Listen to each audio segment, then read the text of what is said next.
Il y a des jours où tu penses que c'est fini, où tu regardes ce que tu fais et tu ne ressens plus rien. Pas de feu, pas de frisson, juste du vide.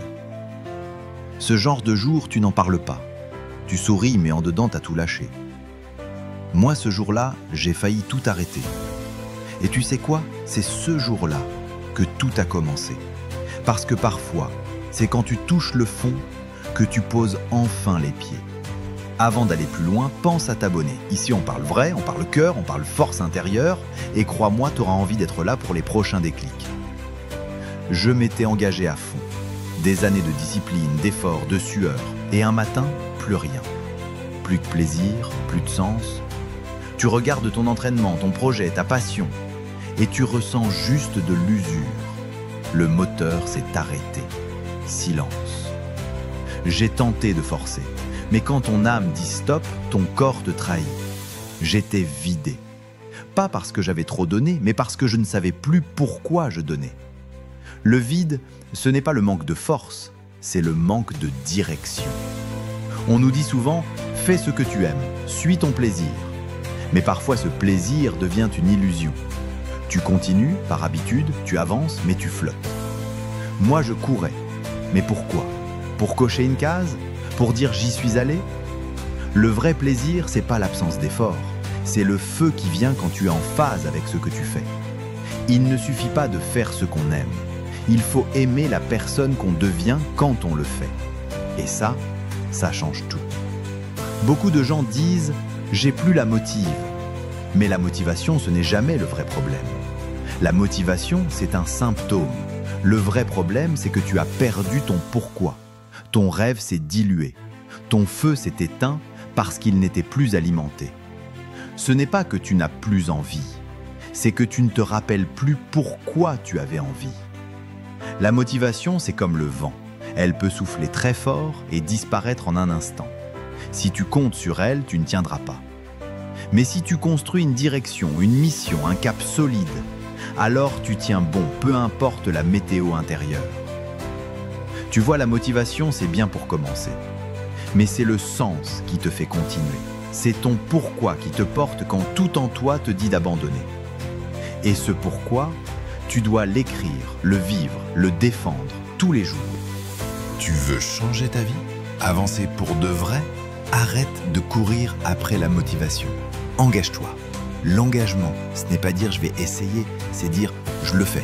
Peu importe l'humeur, le temps, la douleur, tu ne négocies plus avec toi-même, tu avances, point. Même quand tu doutes, surtout quand tu doutes, la différence entre ceux qui réussissent et ceux qui abandonnent, ce n'est pas l'envie, c'est l'engagement. L'envie vient et part, l'engagement, lui, reste.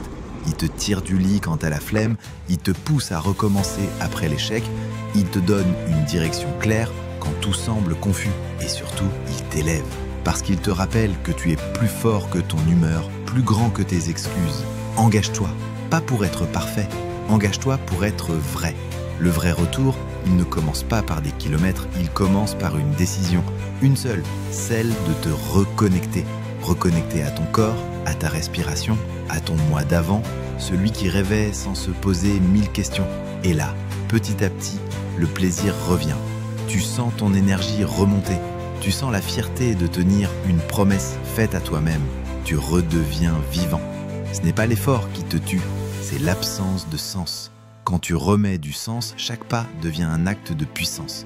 J'ai un ami, un gars simple, discret, pas du genre à faire des vagues. Pendant des années, il a couru tous les matins, sans rater un seul jour. Pluie, froid, fatigue, rien ne l'arrêtait. Ce n'était pas un athlète, pas un influenceur, juste un homme avec une routine solide comme du béton. Et puis un jour, il a tout stoppé. Il disait qu'il était trop occupé. Mais en vérité, il avait juste perdu le feu. Ce n'est pas le corps qui lâchait, c'était l'âme. Il ne savait plus pourquoi il courait. Et tu sais ce qu'il a fait? Rien. Pendant 6 mois, silence radio. Et un matin, il m'a écrit « Demain, je remets mes baskets. » Pas pour battre un record, pas pour poster une story, juste pour sentir le sol sous ses pieds, pour se rappeler qu'il est vivant. Ce matin-là, il a couru 3 km. C'était dur, il avait mal partout. Mais quand il est rentré, il pleurait. Pas à cause de la douleur, à cause de la joie. Il m'a dit « J'ai retrouvé mon cap. Je sais pourquoi je le fais. Ce gars-là n'a jamais été aussi fort que depuis ce jour. Parce que quand tu reviens, après t'être perdu, tu ne reviens jamais pareil. Tu reviens avec des racines, un sens, un feu qui ne tremble plus devant la fatigue, un feu que rien ne peut éteindre. Elle s'appelait Claire, 37 ans, cadre dans une grande boîte depuis presque 10 ans. Elle avait gravi les échelons à la force du poignet, à coups de nuit blanche, le présentation parfaite, de oui je peux, même quand elle était à bout. Elle se levait chaque matin à 6h30, maquillée, impeccable, prête à en découdre.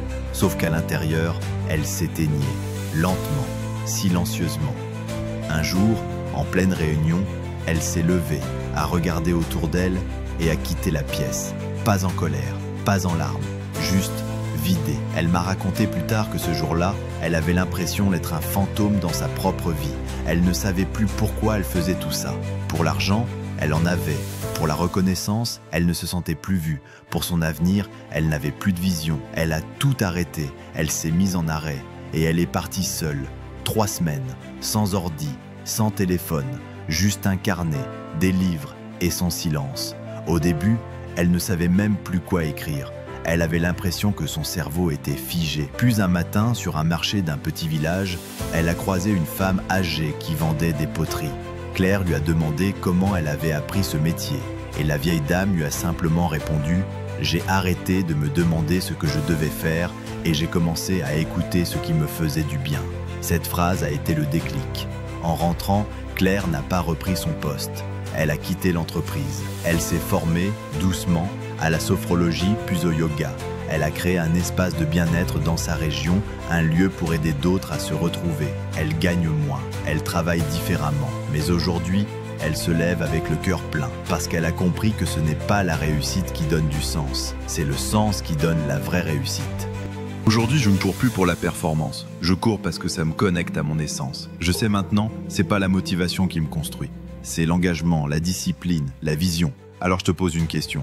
C'est quoi ton pourquoi? Pourquoi tu t'es lancé? Pourquoi tu continues? Pourquoi tu devrais recommencer? Creuse, prouve-le, écris-le et surtout ne l'oublie pas. Parce que même quand tu doutes, c'est ton pourquoi qui te relève et c'est ton engagement qui te construit.